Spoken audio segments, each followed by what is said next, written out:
Brasil está bancando ditaduras com bilhões do BNDES, enquanto o país afunda em crises. Como Venezuela, Cuba e Moçambique continuam a se beneficiar de empréstimos não pagos, descubra agora o preço dessa farra ideológica.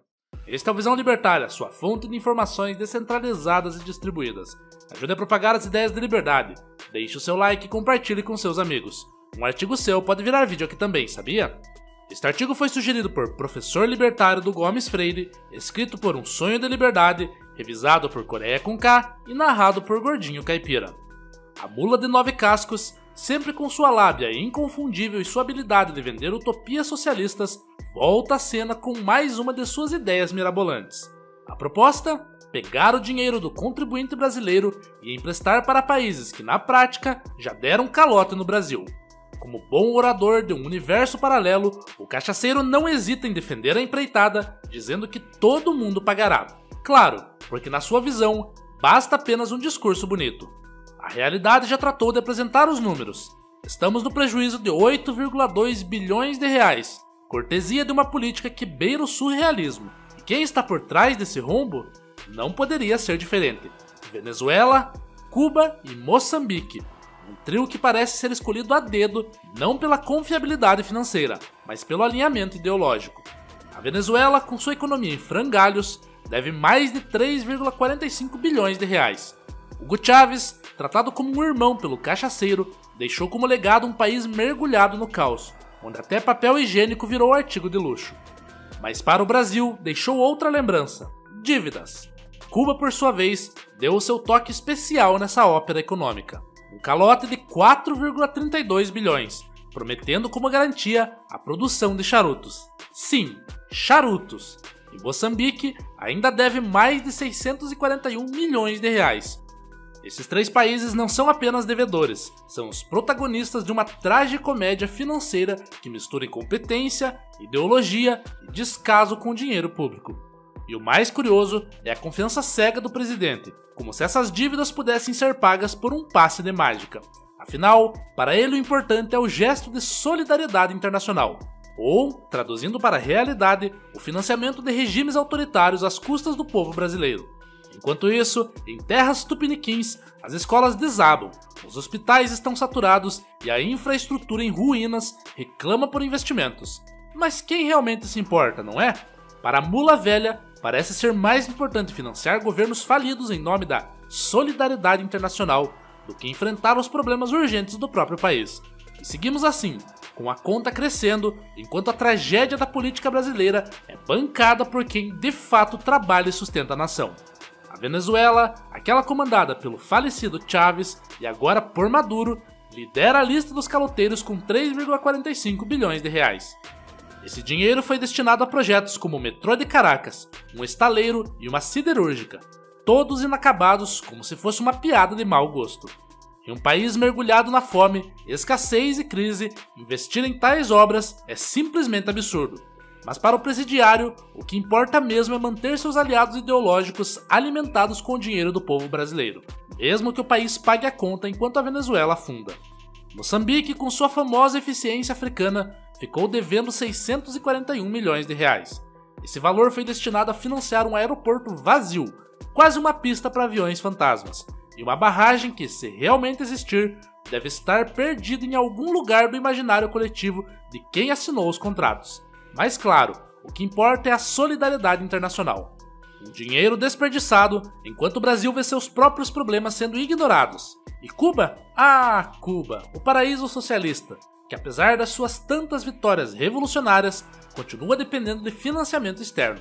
O Porto de Mariel, que custou nada menos que 4,2 bilhões de reais, foi planejado para colocar a ilha no radar das grandes economias, ou pelo menos no dos que ainda acreditam que tudo aquilo seja viável. A garantia de pagamento? Bem, foi tão criativa quanto absurda. Papéis da indústria de charutos. Exato, o pagamento depende de cubanos fumando mais. Afinal, esse é um plano de negócio sensacional. E com a crise econômica que o país enfrenta, essa garantia é, no melhor dos casos, uma piada de mau gosto. Nesse contexto, por que tanto dinheiro foi despejado em ditaduras amigas? Ah, para financiar a exportação de serviços de engenharia, claro, um daqueles eufemismos técnicos que servem para disfarçar a verdade crua. O que não contam é que boa parte desse montante, que poderia ser investido em hospitais, escolas ou infraestrutura para o povo brasileiro, foi parar nos cofres de gigantes como Odebrecht e OAS, aquelas empresas que brilharam na Lava Jato. E o melhor? Em troca de generosos empréstimos, essas companhias pagaram propinas milionárias para o partido dos que não trabalham. Nada como a solidariedade internacional para garantir que os amigos do partido e seus aliados mais íntimos saiam lucrando com dinheiro público. Entre 2007 e 2015, o período mais fértil para esse tipo de investimento, 88% dos 55 bilhões de reais liberados pelo BNDES para esses projetos, tanto no governo Lula quanto no de Dilma, receberam o selo de OK da gestão petista. Coincidência? Duvido. A máquina de corrupção se alimentava desses empréstimos, enquanto o contribuinte brasileiro, como sempre, era quem bancava o custo de uma política externa que no fundo servia apenas para beneficiar os detentores do poder. E o que restou disso? Dívidas impagáveis, obras inacabadas e, no fim das contas, a certeza de que o que parecia ser uma estratégia de crescimento internacional não passou de uma gigantesca lavagem de dinheiro, feita às custas de quem realmente paga as contas. E o Molusco? Ele segue firme em sua narrativa. Todo mundo paga, repete como se fosse a chave para resolver os problemas. Mas a questão é que, no todo mundo dele, o trabalhador brasileiro está sempre de fora. Somos nós quem sustentamos essa farra, sem ao menos sermos convidados para a festa. No fim das contas, o que temos é mais uma prova de como a política externa brasileira virou um balcão de negócios ideológico, no qual quem sempre sai no prejuízo é o cidadão comum. A prioridade nunca foi o povo brasileiro. O trabalhador segue pagando a conta de um projeto que nunca foi dele. E o pior de tudo, enquanto isso a propaganda estatal tenta nos convencer de que essa é a única forma de solidariedade internacional que resta. É uma piada, mas a parte sem graça é o preço que estamos pagando.